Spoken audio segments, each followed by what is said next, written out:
தெய்வீக பலன்கள் சேனல் சார்பாக உங்களை அன்புடன் வரவேற்கிறோம். இன்று நம் காணொளியில் மாந்திரீக தோஷம் போக்கும் திருத்தலங்கள் பற்றி விரிவாக பார்க்கலாம். நம் எல்லோருடைய வாழ்க்கையிலும் சரியான பாதைகளை முயற்சி செய்திருந்தாலும் பின்னடைவு தொடர்ந்து கொண்டே ஏற்பட்டு கொண்டே இருந்த வண்ணம் இருக்கும். நாம் அவை என்னவென்று அதற்கான காரணம் என தெரிந்து கொள்ள நிறைய இடங்களில் கேட்டபோது உங்களுக்கு செய்வினை ஏவல் இது போன்ற விஷயங்கள் உங்கள் குடும்பத்திற்கும் உங்களுக்கும் செய்து வைத்திருக்கிறார்கள் என்ற ஒரு காரணங்களை கூறுவார்கள். அவ்வாறு மற்றவர்கள் செய்து வைத்த பில்லி சூனியம் ஏவல் போன்ற வினைகளை எப்படி நாம் தீர்ப்பது என்ற எண்ணம் நம் மனதில் ஓடிக்கொண்டே இருக்கும். அவ்வாறு இருக்கின்ற வினைகளை தீர்க்கக்கூடிய ஒரு புனித தலமாக ஆனைமலை மாசாணியம்மன் திகழ்கிறார்.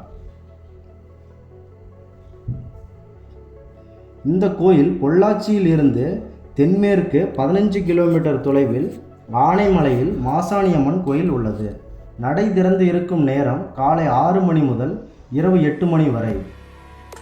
பொள்ளாச்சியில் இருந்து தென்மேற்கு 15 கிலோமீட்டர் தூரத்தில் சேத்துமடை செல்லும் பாதையில் ஆனைமலை பகுதியில் இந்த கோயில் அமைந்துள்ளது. பொள்ளாச்சியில் இருந்து அதிக அளவிலான பேருந்துகள் இந்த கோயிலுக்கு செல்லும் வண்ணம் உள்ளது. இங்கே முழு முதற் கடவுளாக மாசாணியம்மன் இருக்கிறார். கோவிலில் மிகவும் சிறப்பு வாய்ந்த கோயில்களில் இதுவும் ஒன்று. இந்த கோயில் மயான மண்ணில் அமைந்துள்ளது. மயான மண்ணில் இருப்பதால் மாசாணியம்மன் என்று பெயர் பெறுகிறது.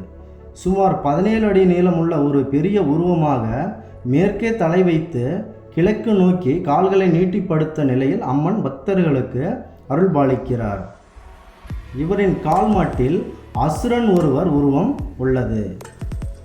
பில்லி சூனியம் ஏவல் போன்றவற்றால் பாதிக்கப்பட்டவர்கள் இங்கே செய்யும் பரிகார முறைகள். அதாவது மகாமுனி அப்பரின் தெற்கு புறம் லிங்க வடிவத்திலான கல் ஒன்று உள்ளது. சூனியம் ஏவல் இது போன்றவற்றால் பாதிக்கப்பட்டவர்கள் அந்த கல்லின் மீது மிளகாயை அரைத்து துவையலாக பூசப்படுகிறது. நாம் யாரால் பாதிக்கப்பட்டிருந்தாலும் சரி, நம்முடைய சொத்துக்களை யாராவது திருடி இருந்தாலும் சரி, இல்லை நமது உடைமைகளை பறிகொடுத்திருந்தாலும் சரி, திருட்டு போன்றவற்றால் ஏமாற்றப்பட்டுவிட்டாலும் சரி, நம்மை நடுத்தெருவில் நிற்க வைத்து விட்டார்களும் சரி, நம்மை தினசரி துன்பம் செய்கின்றவர்களாக யாராக இருந்தாலும் சரி, அவர்களின் தீமைகளை நம் மனதில் நினைத்து கொள்ளாமல் அம்மனிடம் முறையிட்டு இங்கே வந்து அம்மனின் முன்னால் நின்று தங்களுக்கு எதிரிகளால் நேர்ந்த கொடுமைகளை மனமிட்டு வருந்தி நினைத்து அம்மனிடம் முறையிட்டு கோவிலின் தென்மேற்கு பகுதியில் போடப்பட்டுள்ள ஆட்டுக்கல்லில் மிளகாய் துவையலாக அரைத்து எடுத்து மேலே குறிப்பிட்டுள்ள இடத்தில் உள்ள லிங்க வடிவிலான கல் மீது பூசிவிட்டு செல்ல வேண்டும்.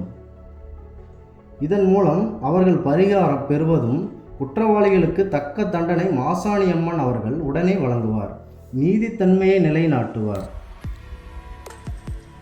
எனவே பொதுமக்கள், அதாவது பக்த கோடி பெருமக்கள் அனைவரும் சரி ஒரு முறை இந்த கோயிலுக்கு சென்று மற்றவர்களால் தங்களுக்கு ஏற்பட்ட துன்பங்களை அம்மனிடம் விளக்கி கூறி அதற்குரிய பரிகாரங்களை தேடி பெற்று எதிரிகளுக்கு தக்க தண்டனை அம்மன் வழங்குவார்.